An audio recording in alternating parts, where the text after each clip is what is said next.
প্রিয় দর্শক, আসসালামু আলাইকুম।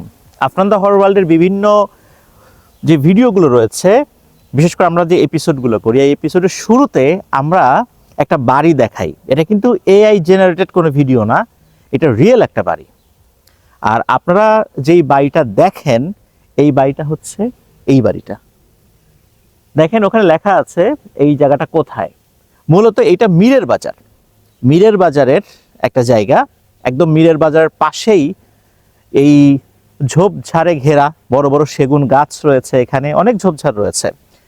এই বাড়িটা নিয়ে আসলে কি ঘটনা রয়েছে এটা এখন পর্যন্ত আমরা জানতে পারিনি। এইটার ঘটনা সংগ্রহ করার জন্য আমাদের একজন সদস্য রাফির বাসা এটার পাশেই। সে অনেক চেষ্টা করেছিল, কোনো এক অজানা রহস্যের কারণে এই বাড়িতে যারা ছিলেন তারা সেই ঘটনা বলতে চান না। তবে এতটুকু রাফি বলেছেন, তারা সবাই অত্যন্ত চিকন লিকলিকে হয়ে গিয়েছিলেন, অনেক ধরনের সমস্যা ফেস করছিলেন। এরপর এই বাড়িটা ছেড়ে ওনারা চলে যান। মূলত এই বাড়িটা যার, উনি এখানে থাকতেন না, তার এক আত্মীয়কে রেখেছিলেন। তারাই মূলত এখানে ছিলেন বেশ কিছুদিন। এরপর কোনো এক ভয়ঙ্কর অজানা রহস্যের কারণে তারা এই জায়গাটা ছেড়ে এখানেই রয়েছেন, তবে অন্য পাশে। এই বাড়ির আশেপাশে ওনারা এখন আর আসেন না, থাকেনও না। এই জায়গাটা এখনো এভাবে বিরান পড়ে রয়েছে। এই জায়গাটার রহস্য কি? আমরা যখন এখানে ঢুকছিলাম অনেক ঝোপঝাড় পার হয়ে এখানে এসেছি। তবে এই সাইডটা দিয়ে মানুষজন চলাচল করে, পথ দেখে বোঝা যাচ্ছে মানুষজন দিনের বেলা হাঁটাচলা করে। আসুন আমরা একটু ভেতরের দিকে যাই, এই বাড়িটা দেখাই আপনাদেরকে যে বাড়িটা কেমন। এখানে মাটির দেয়াল আমরা দেখতে পাচ্ছি, ওই ধানের যেই কুড়া এইগুলো দিয়ে মাটির দেয়াল তৈরি করে এই বাড়িটা তৈরি করা হয়েছিল, যেটা দেখতে পাচ্ছি মাটি দিয়ে। এরপর এখানে অনেক পুরনো জানালা দেখতে পাচ্ছি, আর দেয়ালটা অনেক মোটা।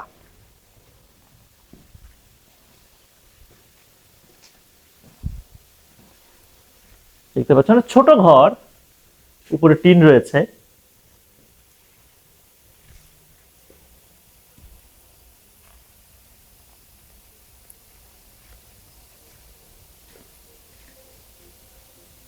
ছোট একটা ঘর, ওই পাশেও ছোট ঘর রয়েছে।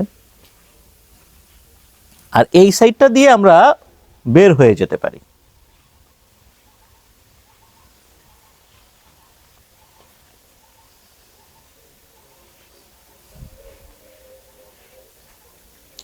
প্রিয় দর্শক, আপনাদেরকে দেখাই যে এইটুকু পথ আসতে গিয়ে যেরকম ঝোপঝাড় পাড়ি দিতে হয়েছে, আমাদের জামা কাপড়ে বিভিন্ন ধরনের এই জংলি জিনিসগুলো লেগে গেছে। এটা অনেকে অনেক নামে অভিহিত করেন, আরও রয়েছে। আসলে গাজীপুরের ভেতরে এইরকম পরিত্যক্ত একটা বাড়ি, চতুর্দিকে গাছ গাছালিতে ঘেরা, দেখেন অনেক সেগুন গাছ রয়েছে। আর আজকে আমাদের টিমে কিন্তু একজন আলেম রয়েছেন, উনি আমাদের সাথে আসার ইচ্ছা ব্যক্ত করেছিলেন। ওনার সাথে একটু কথা বলবো যে এটা দেখার পর আসলে ওনার কাছে কি মনে হলো এই বাড়িটা দেখার পর। আমরা তো বিভিন্ন জায়গায় যাই, ঘুরে চলে আসি, এখানে ওনার অবজারভেশনটা কি? আমাদের অবজারভেশনের সাথে কিন্তু ওনার অবজারভেশনের পার্থক্য থাকবে, এটাই স্বাভাবিক। দেখি ওনার সাথে কথা বলি যে ওনার অবজারভেশনটা কি। আসসালামু আলাইকুম। ওয়ালাইকুম আসসালাম ওয়া রাহমাতুল্লাহি ওয়া বারাকাতুহু। হুজুর, আপনি তো আসলেন, আমরা এখানে এই বাড়িটা দেখতে এসেছিলাম।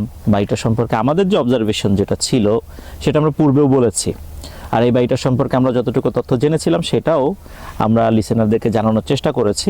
তো আপনার কাছে কি মনে হয় যে এই বাড়ি থেকে এই লোকগুলো কেন চলে গেলেন? কেনই বা ওনাদের সাথে ঘটে যাওয়া ঘটনাগুলো ওনারা আসলে বলতে চান না? নিঃসন্দেহে কোনো যৌক্তিক কারণ তো রয়েছেই, যার কারণে ওনারা আসলে স্বীকার করতে চান না। এটা স্বীকার করলে কি ওনাদের কোনো সমস্যা হতে পারে, বা আদতে কেন ওনারা চলে গেলেন বলে আপনার কাছে মনে হচ্ছে, যেহেতু আমরা তাদের কোনো বক্তব্য পাইনি? এখানে আপনার সাথে তো এসে যে জিনিসটা ফিল করতে পেরেছি সেটা তো আপনাদের আফটার দ্য ওয়ার্ল্ডের যে হরর যে ইয়াটা ছিল, পরিবার ছিল, এই পরিবারের তো আমি একজন সদস্য, লিসেনার হিসাবে আছি। আলহামদুলিল্লাহ, মাশাআল্লাহ। বাকি আরেকটা নিঃসন্দেহে গর্বের বিষয়। যাক, আলহামদুলিল্লাহ আপনার সাথে মিট করতে পেরেছি। এখানে আসার পর যে জিনিসটা আপনার ইনভেস্টিগেশনে ধরা পড়েছে বা ধরা পড়বে স্বাভাবিক, কারণ আপনি দীর্ঘদিন যাবত এই ব্যাপারে কাজ করছেন, কাজের যে একটা অভিজ্ঞতা, যেমন প্রায় সময় আপনার কথা থেকে শুনি যে দেখা যায় যে জিন্নাতের সাথে যখন কারো সহাবস্থান হয় অথবা কারোর সাথে সাক্ষাৎ হয়ে যায়, এই সাক্ষাৎটা তার জন্য সুখকর থাকে না। কখনো দেখা যায় যে তাদের যে এগ্রিমেন্টটা হয় এটা যখন কোনো সময় লিকেজ হয়ে যায়, তো নাক দিয়ে, মুখ দিয়ে, কান দিয়ে রক্ত বের হয়ে সে দুনিয়া থেকে বিদায় গ্রহণ করে।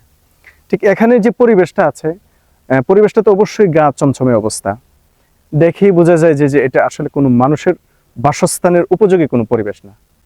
কিন্তু তারপরেও এই জমিন তো মানুষের জন্য, এখানে মনে হয় তারা পূর্বপুরুষ থেকে বসবাস করে, তাদের অ্যাক্টিভিটিস এখানে দেখা যাচ্ছে, কিন্তু ওইভাবে বোঝা যাচ্ছে না যে এরা কারা, কোন সম্প্রদায়, কেনই বা তাদের ইয়া হয়েছে। তবে এখানে ঘর, খালি ঘর পড়ে থাকা, বিরান হয়ে যাওয়া, বিরান জায়গা তো এমনি জিন্নাতের জন্য উপযোগী। আল্লাহ রাসূল বলছেন যে ঘরের মধ্যে মানুষ থাকে না, যে বিছানা গোছানো থাকে, মানে বিছানো থাকে, অন্য মানুষ থাকে না, খালি থাকে, ওখানে শয়তান হিসাবে, শয়তান বা জিন্নাত দ্বিতীয় বা তৃতীয় পার্সন হিসাবে থাকে। ঠিক এই জায়গাটা এখানে তারা থাকতো, ওরা চায় নাই যে এই পরিবারের সাথে এই পরিবারটা এখানে থাকুক, যার জন্য তাদের যে জিনগত যে বডির যে গ্রোথ আছে ওই গ্রোথটাকে তারা নষ্ট করে দিয়েছে। অবশেষে তো তারা থাকতে পারলোই না, এখান থেকে চলেই যেতে হয়েছে। তো আশা করব যে মানুষের এবং জিন্নাতের যে সহাবস্থান এটা কখনো সুখকর না। এই ব্যাপারে কোনো না একটা কোনো সলিউশন যাইতেই হবে। আল্লাহ তাআলা আমাদের বোঝার তৌফিক দান করেন। আমিন।